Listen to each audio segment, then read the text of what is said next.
As we come to the close of our journey, it is my honor to introduce to you one more time, Rico Suave.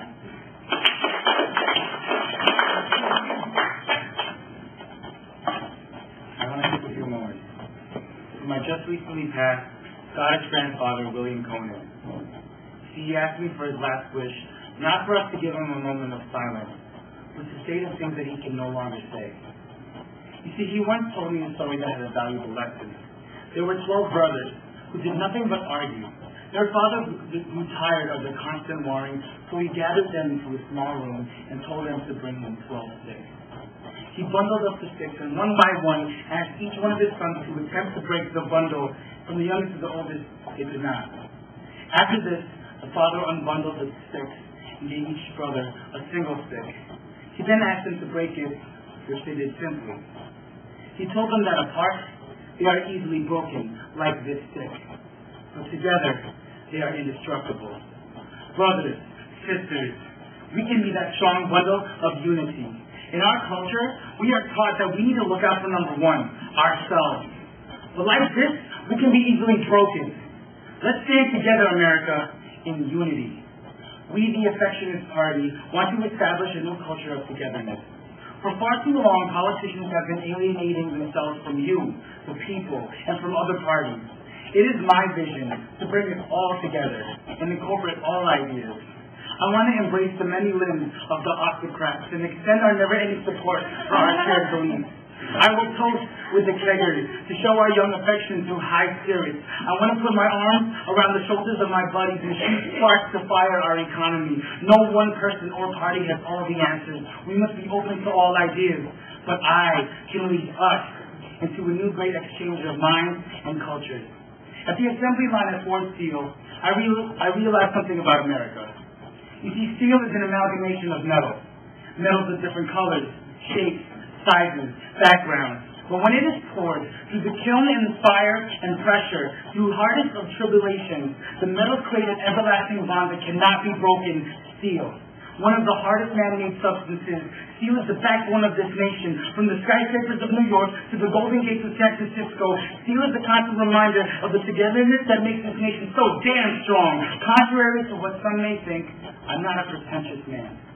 I don't just adorn my speeches with fluff. It is just that the passion that I have for this country makes me see in 4 dimensions. I know what a sunny day in Kentucky tastes like. I know the scent of the stripes on our flag. I have basked in the aura of everyone in this room, in this building, in this city. Now, some people feel that the way that I speak is too highbrow. But what you may not know is that I've lived in the small towns of North Dakota. I've felt the spirit of Gettysburg, shouted into the great chasm at the Grand Canyon, breathed in the mist from the Niagara Falls, and I've experienced the majesty of the Great Plains in Texas. But I will tell you this, I've never seen such splendor in the city like Queens, New York. And I'll tell you why. Every summer for 10 years as a child, I would spend it with my cousins in this community. If you compress the world through bamboo steam and never dreamed of the 4 corners of the world joining hands on Tuesdays to play handball on concrete roads with the Puerto Ricans and Chinese on 45th Ave. On Wednesdays, I would sing songs and drink drinks while Koreans barbecue. And every Tuesday, my Russian Jews would open my nights to break nights, breaking challah bread, above plates of fettuccine alla papolina, mixed in with the smell of smog, sweet peanuts, dumplings, and sweat. Welcome to Queens. The beauty that I found in this 30-mile town was within the bonds that people shared. It was within the unity we all believed in. I have taken a flight from every culture, and I believe that I am now saturated in flavor. I embody all of the best qualities that America has to offer. I know that cities breathe, towns care. These things are just places.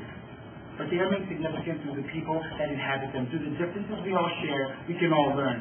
A fellow Boston citizen, Sanjeev Kubaton, told me that he didn't understand NASCAR. But it wasn't because he didn't like the sport. It was because he couldn't afford a car. All of his money was used to support his loving family in hopes that he could teach his children that the American dream had no room for debt. And a Michigan supporter, Steve Holt, told me about his love for our environment. This love moved him to build his home out of only recycled materials. This act inspired a movement to create a more eco-friendly community. And now many of the buildings in his town are being remodeled using recycled materials, inspiring many, including me, to pay more attention to taking care of the land he occupies. And Tiny Tim, how can we forget?